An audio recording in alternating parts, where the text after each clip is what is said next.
بسم الله الرحمن الرحيم ياسين والقرآن الحكيم إنك لمن المرسلين على صراط مستقيم تنزيل العزيز الرحيم لتنذر قوما ما أنذر آباؤهم فهم غافلون لقد حق القول على أكثرهم فهم لا يؤمنون إنا جعلنا في أعناقهم أغلالا فهي إلى الأذقان فهم مقمحون وجعلنا من بين أيديهم سدا ومن خلفهم سدا فأغشيناهم فهم لا يبصرون وسواء عليهم أأنذرتهم أم لم تنذرهم لا يؤمنون إنما تنذر من اتبع الذكر وخشي الرحمن بالغيب فبشره بمغفرة وأجر كريم إنا نحن نحيي الموتى ونكتب ما قدموا وآثارهم وكل شيء أحصيناه في إمام مبين وضرب لهم مثلا أصحاب القرية إذ جاءها المرسلون إذ أرسلنا إليهم اثنين فكذبوهما فعززنا بثالث فقالوا إنا إليكم مرسلون قالوا ما أنتم إلا بشر مثلنا وما أنزل الرحمن من شيء إن أنتم إلا تكذبون قالوا ربنا يعلم إنا إليكم لمرسلون وما علينا إلا البلاغ المبين قالوا إنا تطيرنا بكم لئن لم تنتهوا لنرجمنكم وليمسنكم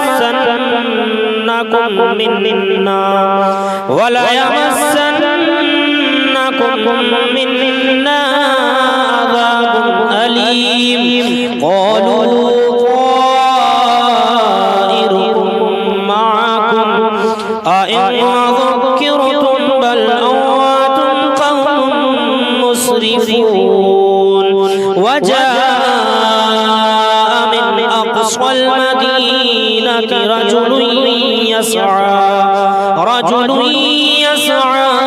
قال يا قوم اتبعوا من لا يسألكم أجرا وهم مهتدون وما لي لا أعبد الذي فطرني وإليه ترجعون أأتخذ من دونه آلهة إن يردني الرحمن بضر لا تغني عني لا تغني عني شفاعتهم شيئا ولا ينقذون إني إذا لفي ضلال مبين إني آمنت بربكم فاسمعون قيل ادخل الجنة قال يا ليت قومي يعلمون بما غفر لي ربي وجعلني من المكرمين وما أنزلنا على قومه من بعده من جند من السماء وما كنا منزلين إن كانت إلا صيحة واحدة فإذا هم خامدون يا حسرة على العباد ما يأتيهم من رسول إلا كانوا به يستهزئون ألم يروا كم أهلكنا قبلهم من القرون أنهم إلينا لا يرجعون وإن كل لما جميع لدينا محضرون وآية لهم الأرض الميتة أحييناها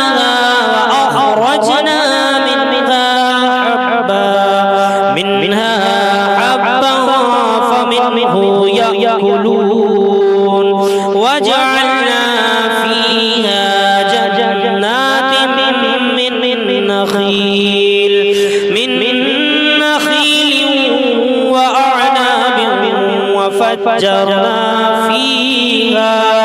وفجرنا فيها من العيون ليأكلوا من ثمره وما عملته أيديهم فلا يشكرون سبحان الذي خلق الأزواج كلها مما تنبت الأرض ومن أنفسهم ومما لا يعلمون آية لهم الليل نسلخ منه النهار فإذا هم مظلمون والشمس تجري لمستقر لها ذلك تقدير العزيز العليم والقمر قدرناه منازل حتى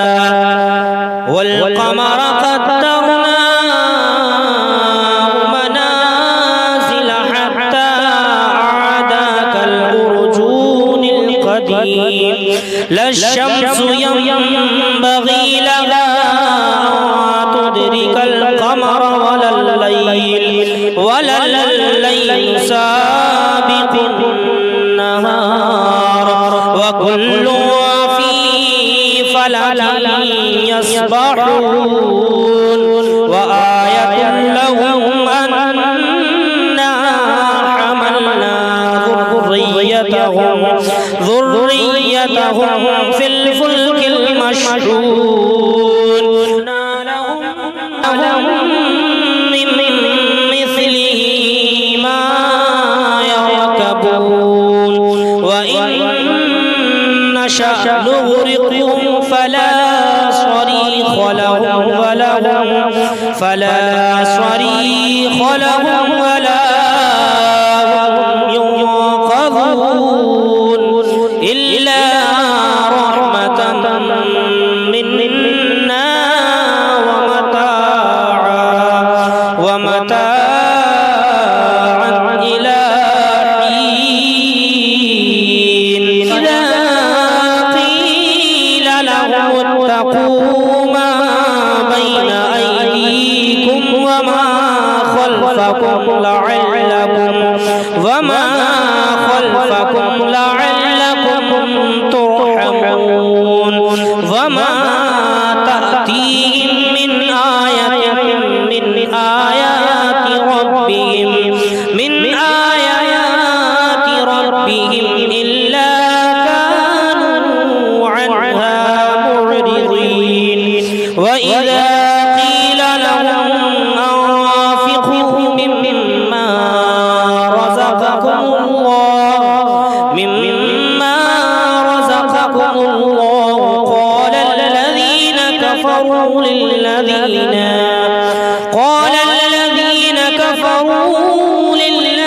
آمنوا أنطعم من لو يشاء الله أطعمه إن أنتم إلا في ضلال مبين ويقولون متى هذا الوعد إن كنتم صادقين ما ينظرون إلا صيحة واحدة تأخذهم وهم يخصمون فلا يستطيعون توصية ولا إلى أهلهم يرجعون ونفخ في الصور فإذا هم من الأجداث إلى ربهم ينسلون قالوا يا ويلنا من بعثنا من مرقدنا هذا ما وعد الرحمن وصدق المرسلون إن كانت إلا صيحة واحدة فإذا هم جميع لدينا محضرون فاليوم لا تظلم نفس شيئا ولا تجزون إلا ما كنتم تعملون إن أصحاب الجنة اليوم في شغل فاكهون هم وأزواجهم في ظلال على الأرائك متكئون لهم فيها فاكهة ولهم ما يدعون سلام قولا من رب رحيم وامتازوا اليوم أيها المجرمون ألم أعهد إليكم يا بني آدم ألا تعبدوا الشيطان إنه لكم عدو مبين وأن اعبدوني هذا صراط مستقيم ولقد أضل منكم جبلا كثيرا أفلم تكونوا تعقلون هذه جهنم التي كنتم توعدون اصلوها اليوم بما كنتم تكفرون اليوم نختم على أفواههم وتكلمنا وتكلمنا أيديهم وتشهد أرجلهم بما كانوا يكسبون ولو نشاء لطمسنا على أعينهم فاستبقوا الصراط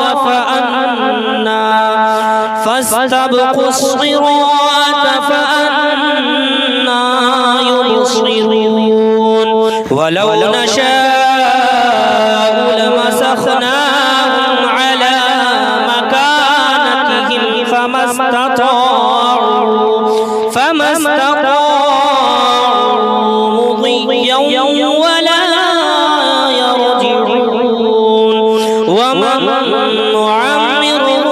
ننكسه في الخلق أفلا يعقلون وما علمناه الشعر وما ينبغي له إن هو إلا ذكر وقرآن مبين كان حيا ويحق القول على الكافرين أولم يروا أنا خلقنا لهم مما عملت أيدينا أنعاما فهم لها مالكون وظللناها لهم فمنها ركوبهم ومنها يأكلون لهم فيها منافع ومشارب أفلا يشكرون واتخذوا من دون الله آلهة لعلهم ينصرون لا يستطيعون نصرهم وهم لهم جند محضرون فلا يحزنك قولهم إنا نعلم ما يسرون وما يعلنون أم يرى الإنسان أنا خلقناه من نطفة فإذا هو خصيم مبين وضرب لنا مثلا ونسي خلقه قال من يحيي العظام وهي رميم قل يحييها الذي أنشأها أول مرة وهو بكل خلق عليم الذي جعل لكم من الشجر الأخضر نارا فإذا أنتم منه توقدون أوليس الذي خلق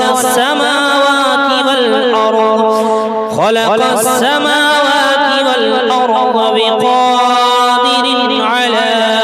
أن يخلق مثلهم بلى وهو الخلاق العليم إنما أمره إذا أراد شيئا أن يقول له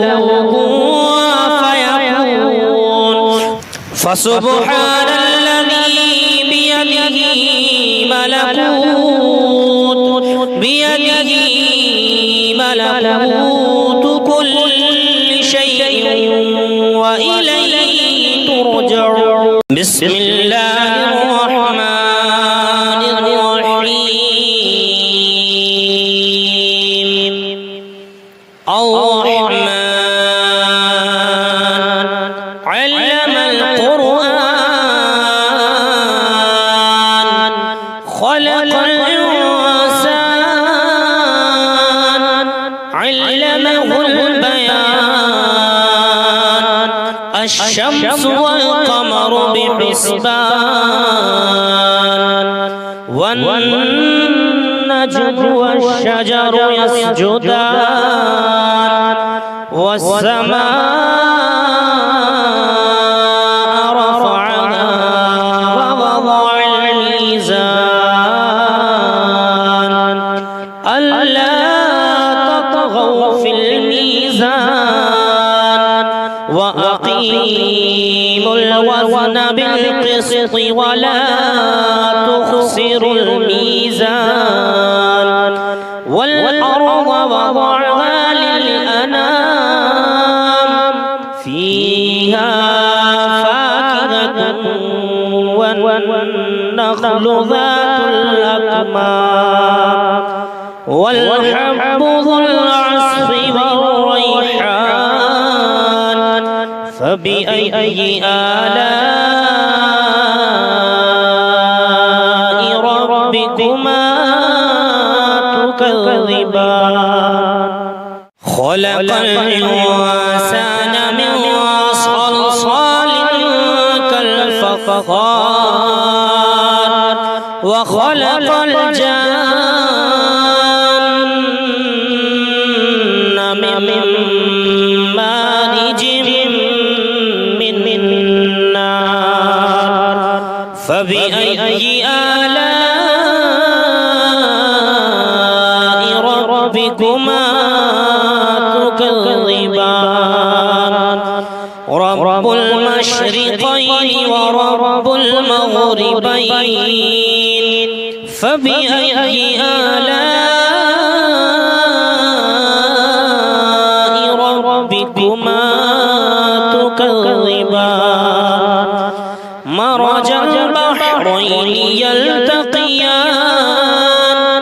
بينهما برزخ لا يبغيان فبأي آلاء ربكما تكذبان يخرج منهما اللؤلؤ والمرجان فبأي آلاء ربكما تكذبان وله الجوار المنشآت في البحر كالأعلام فبأي آلاء ربكما تكذبان كل من عليها فان ويبقى وجه ربك ذو الجلال والإكرام فبأي آلاء ربكما تكذبان يسأله من في السماوات والأرض كل يوم هو في شأن فبأي آلاء ربكما تكذبان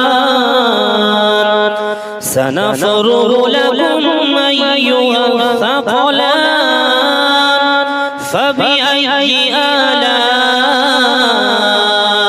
ربكما تكذبان يا معشر الجن والإنس إن استطعتم أن تنفذوا من أقطار السماوات والأرض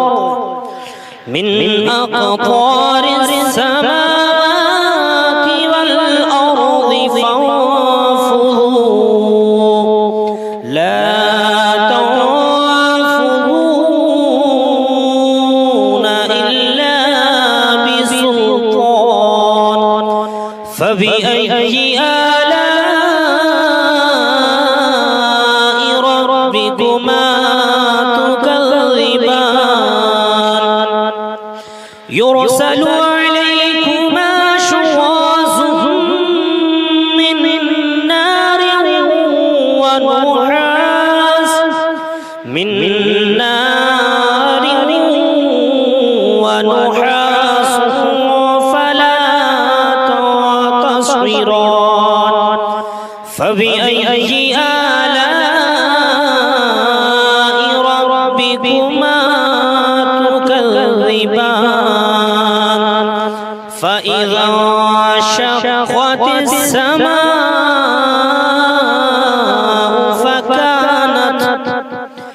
فكانت وردة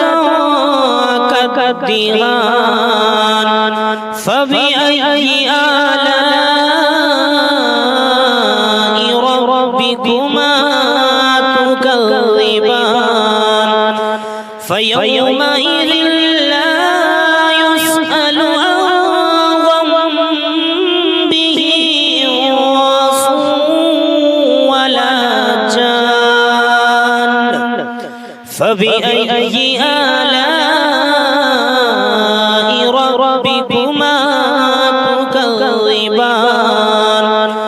يعرف المجرمون بسيماهم فيؤخذ بالنواصي والأقدام فبأي آلاء ربكما تكذبان هذه جهنم التي يكذب بها المجرمون يطوفون بينها وبين حميم آن فبأي آلاء ربكما تكذبان فلمن خاف مقام ربه جنتان فبأي آلاء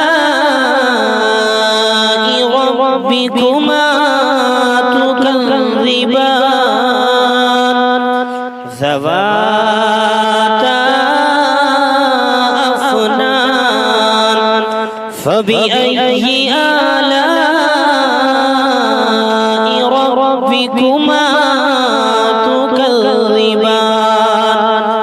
فيهما عينان تجريان فبأي آلاء ربكما تكذبان فيهما من كل فاكهة زوجان فبأي آلاء ربكما تكذبان متكئين على فرش بطائنها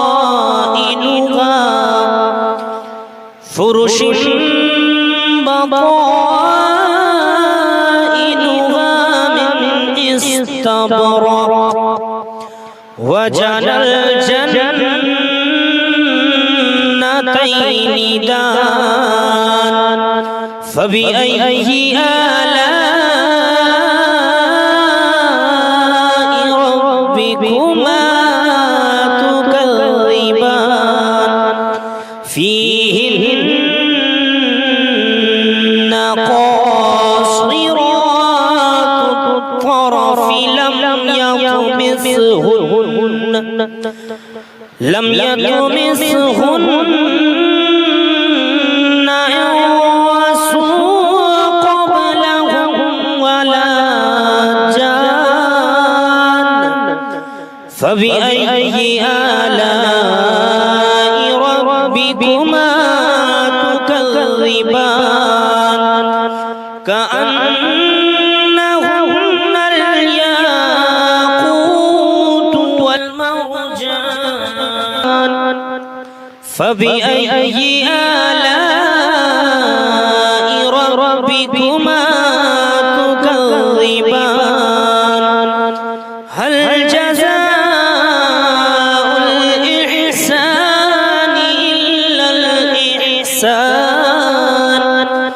فبأي آلاء ربكما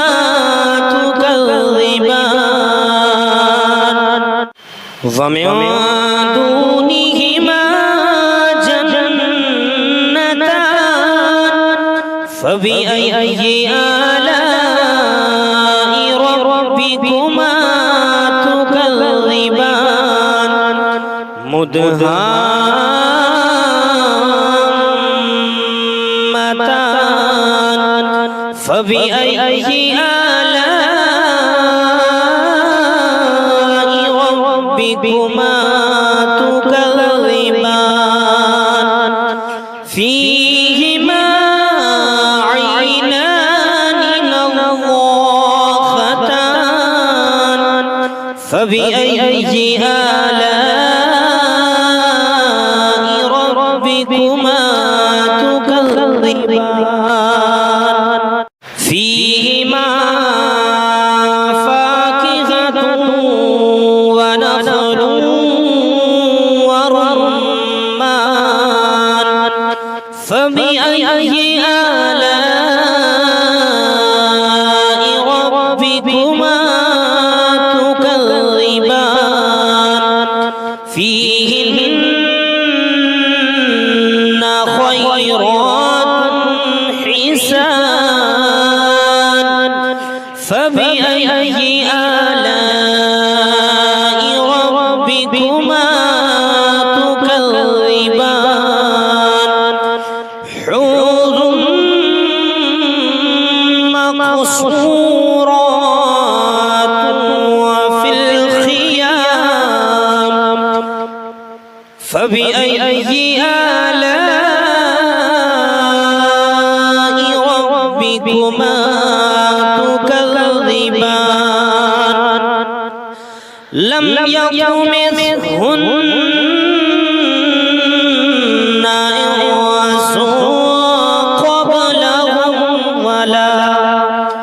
إنس قبلهم ولا جان فبأي آلاء ربكما تكذبان متكئين على رفرف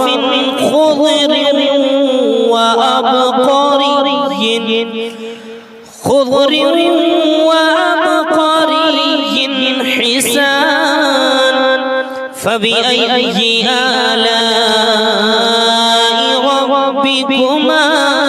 تكذبان تبارك اسم ربك ذو الجلال والإكرام صدق